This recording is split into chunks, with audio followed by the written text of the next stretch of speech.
लड़की होकर जब आप घर से इतनी दूर आने का फैसला लेते हैं, वो माता पिता के लिए हज़ार चिंताएं अपने आप बढ़ जाती हैं कि नया शहर है, आप कैसे रहेंगे, कैसे एडजस्ट करेंगे। और क्योंकि मैं कभी भी अपनी फैमिली से अलग रही नहीं हूँ, हमेशा से हम साथ रहे हैं। अनमने ढंग से पापा जी ने मुझे बोला 2 साल जाओ।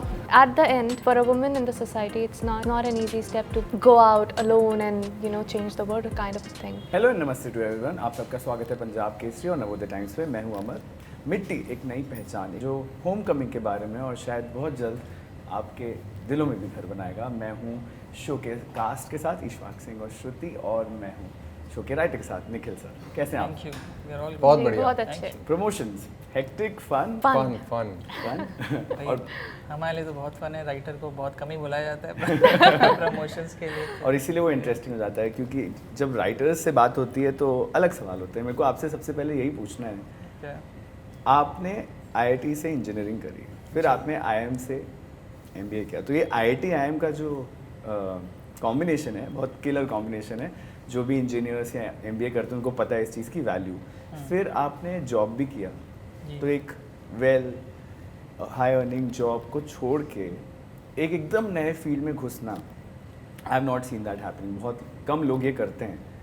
वो शिफ्ट कैसे आया कि आपको लगा कि नहीं अब मुझे छोड़ना है ये? कुछ लोग मिल गए जिन्होंने थोड़ी झूठी तारीफें कर दी जो इस शो के प्रोड्यूसर हैं आकाश, जॉय, ये दोनों लोग मिल गए। उन्होंने किताबें पढ़ी हुई थी, तो तारीफ तो मैंने भी की थी, लेकिन मैंने सच्ची की थी। तो उन्होंने यूपी 65 पढ़ी हुई थी। तब मैं कोटक में जॉब करता था, I was vice president there. Yes. तो वो किताब पढ़ के आकाश ने मुझे लिंक्डइन पे रीच आउट किया था कि बहुत अच्छी लगी किताब और हम बनाना चाहेंगे।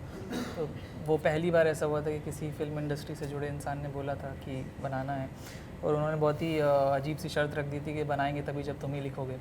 तो मैंने बोला मैंने कभी स्क्रीन राइटिंग की नहीं है और मैं नौकरी भी करता हूँ। तो उन्होंने बोला यार सब हो जाएगा, इसकी जो वॉइस है वो तुम ही लिख पाओगे, कोई और लिख नहीं पाएगा। तो एक छोटी सी बात जो किसी ने कही थी, आई थिंक आज के लगभग 5 साल पहले, उससे ज़िंदगी बदल गई। क्योंकि फिर यूपी 65 लिखा, पहला नरेशन हुआ। पहले नरेशन में ही लोगों ने बोला बहुत अच्छा है। फिर जहाँ जहाँ नरेशन देने जाते थे सब पसंद करते थे, और बाद में पीछे से फ़ोन आता था कि कुछ और भी कर रहे हैं, वो भी लिखो। सो आई मीन दैट्स हाउ एक फेथ डेवलप हुआ, क्योंकि कई बार लोग आपके कंधे पे हाथ रख देते हैं तो फिर चीज़ें हो जाती हैं। वैलिडेशन से ज़्यादा सपोर्ट बहुत ज़्यादा, क्योंकि कई बार आपका जो पहला आइडिया होता है ना, जब आप रात में नींद में आता है आपको लगता है बहुत अच्छा है, अगली सुबह लगता है क्या बकवास है। यू रियली नीड पीपल जो आपके ख़राब आइडिया को भी बोलें कि नहीं यार अच्छा है, अच्छा बन सकता है। That's how things are nurtured. और हम अगर इस शो की बात करें तो इसकी स्क्रिप्ट जो आपने लिखी और फिर ये ग्रीन लिट हुआ, इसके बारे में कुछ बताइए। कितना टाइम लगा for it to get approved? तो इसको मतलब हम अमेज़ॉन एमएक्स के जाने के पहले जी साल भर तो हमने internally between me and the producers हमने इसके कई सारे रीड्राफ्ट्स हम लोग करते हैं। That's with all my shows and films. फिर जब हमें लगा कि वो इस हालत में पहुंच गया कि हम उसे पिच कर सकते हैं, फिर जाके हमने चैनल को पिच किया था। तो मतलब साल भर की लिखाई के बाद पिच किया, और फिर जब अमेज़ॉन एमएक्स ऑन बोर्ड आ गए, फिर डायरेक्टर्स अटैच हुए, और फिर लगभग साल भर की लिखाई, और तो 2 साल तो लगता है। लग गया जी।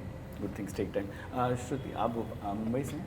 नहीं, मैं लखनऊ उत्तर प्रदेश से आप हूँ। लखनऊ से हैं। तो जी। इसमें इशफाक का जो कैरेक्टर है वो जब जॉब के लिए बाहर जाते हैं तो उनके घर से सपोर्ट मिलता है, लाइक खुश रहोगे वहाँ पर, जाओ काम अच्छे से करो। लेकिन वो आते हैं वापस और अपनी फैमिली की लेगेसी को आगे बढ़ाने के लिए लग जाते हैं, एक नया क्राफ्ट भी सीखते हैं। मैं आप तीनों से पूछूंगा, मुझे पता है इशफाक दिल्ली से आते हैं, आप भी बाहर से हो।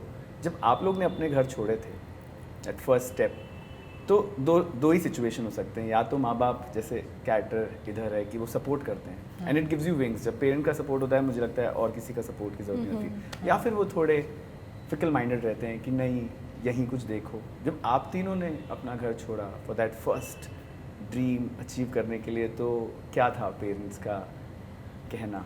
क्या वो बोल रहे थे कि जाओ फोड़ दो, या फिर they like stay with us? I mean this is not a काफ़ी फिल्मी स्टोरी हो जाएगी अगर वो कहेंगे कि जा बेटा जी ले अपनी ज़िंदगी। ऐसा तो कोई भी नहीं है। फिक्र होती है, आई थिंक सबसे ज़्यादा बड़ी बात है। There is lot of support, but एक जेन्युइन, अगर आप, मेरे ख्याल है हम थोड़े एक्टर्स आर्टिस्ट थोड़े तो डिल्यूजनल होते हैं कुछ delusion is rooted in reality. I mean, some of it is in, I think, your faith in your craft, an inner voice that's telling you that this is something that's for me. I think it's for me. I had tested it from all angles. I had kind of spent a lot of time on stage. और वो initially मैंने मतलब एक तरीके से सीधा ये news नहीं ब्रेक कर दी थी कि मैं जा रहा हूँ. I had done significant amount of work on stage, traveled to different parts of the country, performed with the group. So एक कहीं ना कहीं एक चैटर था. I started getting film work. मैं तब भी दिल्ली बेस्ड ही था. But still वो जो फाइनल एक मूव होता है to quit your जो भी job and actually to move to another city. That time I was still finding my feet in the movie business. I wasn't on the map. So it was a big step for me, big challenge. But I think finally my biggest, सबसे ज़्यादा my mother had a concern. She always used to say that, reason with me that think about maybe you're good because I was successful as an architect. So, but finally she's the one who pushed me out. She's like, if you want to do this, just go. Because she knew that I was staying back for other reasons. जो एक connect होता है आपका घर के साथ, अपनी community के साथ, अपने लोगों के साथ. So she gave me the strength to move out. Finally she said that go if you have to do it. Don't just think.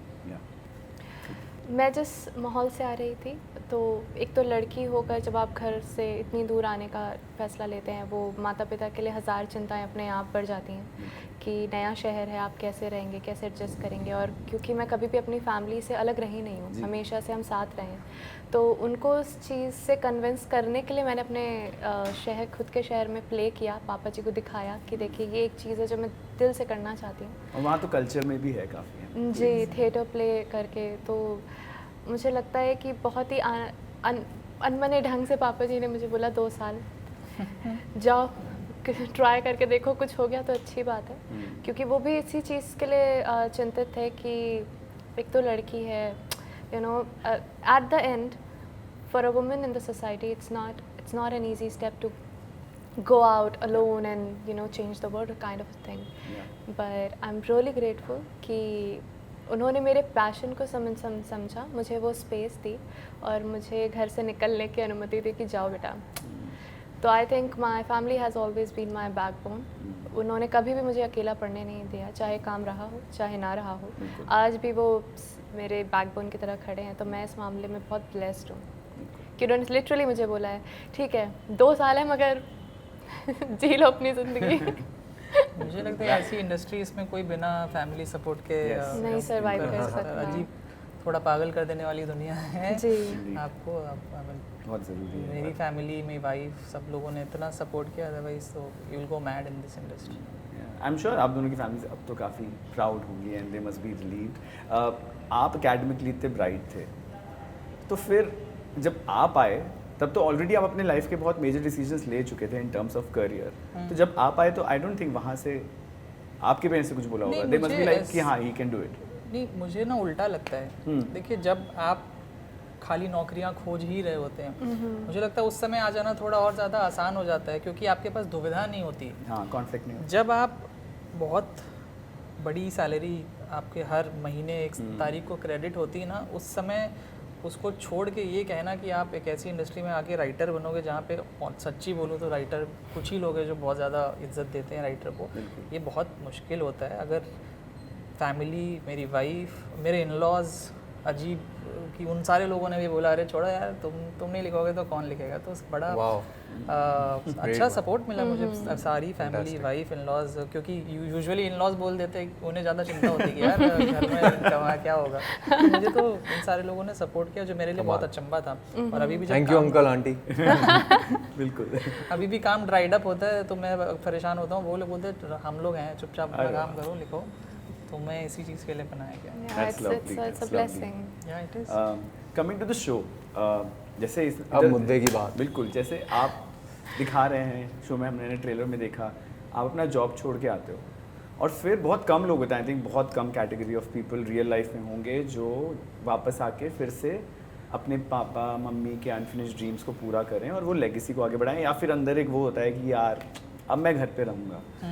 आजकल की यूथ कॉलेज के बाद या जॉब के बाद मोस्टली घर से निकलती ही है कॉलेज के लिए या जॉब के लिए। तो वो आई थिंक अब वो बेल्ट बहुत बड़ा है, 80-90% ऑफ यूथ घर पे नहीं है। तो वो रिलेटेबिलिटी फैक्टर कैसे आएगा when they will see it? क्या उन्हें कुछ चीज़ मूव ये करेगी? बड़ी बड़ी इम्पोर्टेंट बात है। I think I want to say this that it's also the हर बार it's not possible to you know be in the same profession और be in the same city as your parents. और सिर्फ वही एक रास्ता नहीं है, but you know there is a lot of things that the show also talks about, which is the goodness, the good old values that your parents give you, that you get from your family. वो सारी चीज़ें, holding on to that and you know working with those with that value system, use irrespective of where you are and what you're doing. अगर आप उन चीज़ों के साथ अपने काम को करें, आगे बढ़ाएं, तो कहीं ना कहीं तब भी आप उस विजन को आप रियलाइज कर रहे हैं। You know my parents might have thought of a life for me, but मैंने उसको एक अलग डायरेक्शन उस चीज़ को एक अलग डायरेक्शन दी है। लेकिन जो चीज़ उन्होंने इमेजिन की थी कि ये इसकी जर्नी होगी, मैं कहीं ना कहीं उसी जर्नी पे हूँ। Yes. बस उसकी you know it's got a different shade. So that was my, see, I mean at the end of the day, जो to slip into the skin of this character, that was my relatability, that is what made it relatable from every angle. हमारा character तो जाके गांव में काम कर रहा है, लेकिन कहीं ऐसी चीज़ें भी हैं जो उसको आप you know to get a dig your teeth into it, I had to widen the horizon and see it like this, and this is what you know the message of this is what the show was, this is how it was talking to me, this is how it spoke to me.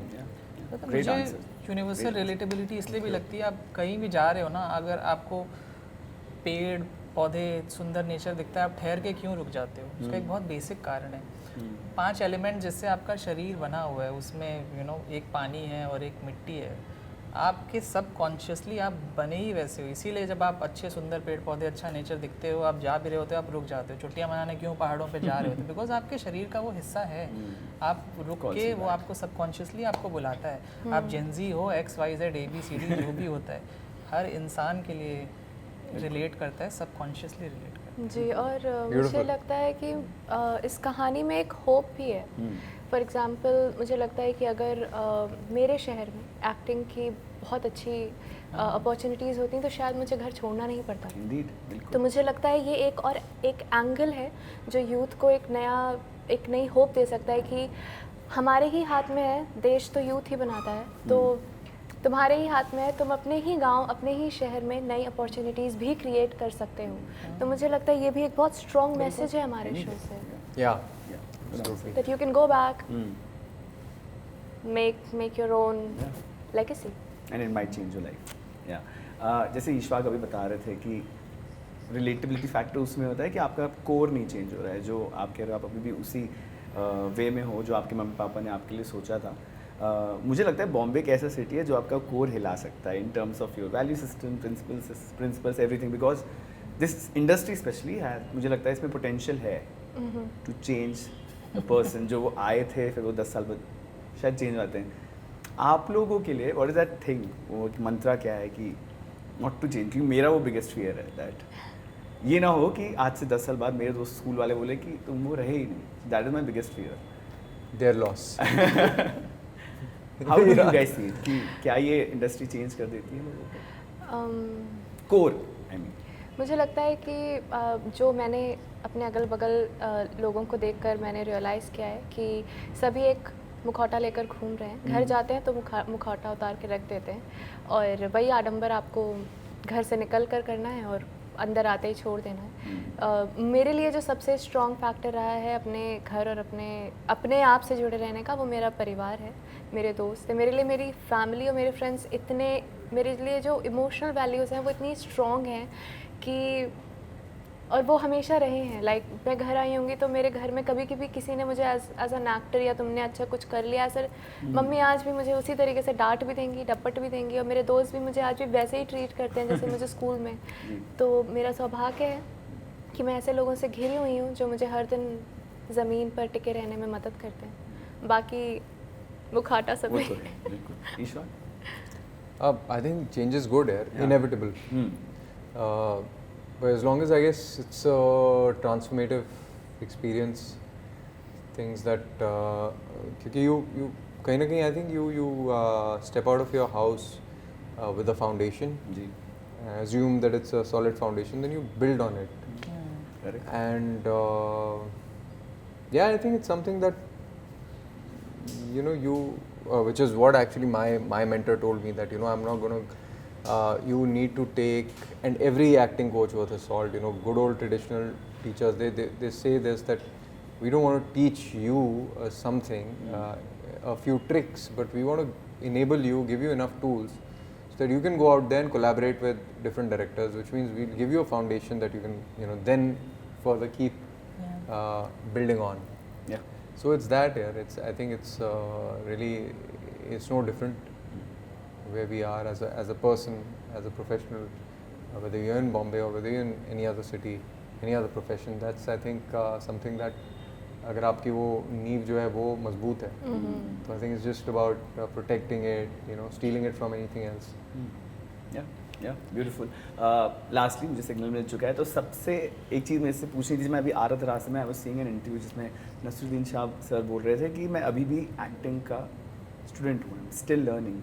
उन्होंने इतना कुछ achieve कर लिया तब भी। ईश्वाक का जो character है मिट्टी एक नई पहचान में, वो आते हैं, उनसे कोई सवाल पूछता है कि तुम्हें फसल ये सब आता है कि नहीं, कर पाओगे कि नहीं, और वो सीखते हैं और वो बोलते हैं कि I will do it, and वो सबको यूनाइट करते हैं। As actors and as writers मैं आपसे पूछना चाहूँगा कि आने के बाद और स्टैब्लिशमेंट के बाद भी द लर्निंग नेवर स्टॉप्स, तो क्या क्या और चीज़ें, जैसे शायद बहुत सारे मेथड्स होते हैं एक्टिंग के, वो सब भी चलते रहते हैं और सीखना पड़ता है? It's an ocean, and every canvas, of course, I mean things, these are all transferable skills, and one set teaches you, every story teaches you, and you build on it. You can choose to build on it. There's a big possibility, depending on how you're wired, you might lose it all. I don't know, can't speak for anyone else, but there has to be a constant, concerted effort to keep sharpening your talents, keep yourself up to date. It's not a easy job. Acting isn't an easy job. So when Nasir Saab says that he's still a student, that itself explains why he's the greatest actor of all time, one of the greatest of all time. And I personally have learned so much from just listening to that man. So yeah, I mean, I totally believe that constantly there has to be this. So what my mentor used to say, कि you want to be a great actor, but what have you done today to be a great actor? Did you get up and did you read out a scene? Did you practice your voice? What did you do? What makes you a great actor? It's about practice. It's about constant work. It's just about that. He said a lot of things. I agree with that completely. मुझे लगता है एक इंसान का अपने जीवन के हर दौर में, हर पड़ाव पर खुद को इम्प्रूव करना, सीखते रहना, अपने अगल बगल की सराउंडिंग्स और लोगों से सीखते रहना बहुत ज़रूरी है। क्योंकि मेरी मम्मी ने मुझे बचपन में बताया था कि अगर तालाब का पानी जो होता है ना, जब वो ठहर जाता है तो उसमें वो लग जाते हैं, अलगे, काई जम जाती है, और नदी का पानी बहता रहता है और वो और भी ज़्यादा पोषक हो जाता है। तो एक इंसान का उसी तरीके से बढ़ते रहना, सीखते रहना और कढ़ते रहना बहुत ज़रूरी है। निखिल, एज अ राइटर कुछ बताइए, यहाँ पर क्या है? अच्छे लोगों की संगत में रहिए, मिट्टी की कहानी सुनाइए, जो लोग बोले अच्छी है उनके साथ संगत करिए, जो बोले नहीं ये नहीं बनानी है उनको दूर करिए। बिल्कुल। मिट्टी एक नई पहचान, मिट्टी एक नई पहचान ज़रूर देखिए। आप सब ज़रूर देखिएगा। सबको ऑल द बेस्ट कहता हूँ। Thank you very much. Thank you.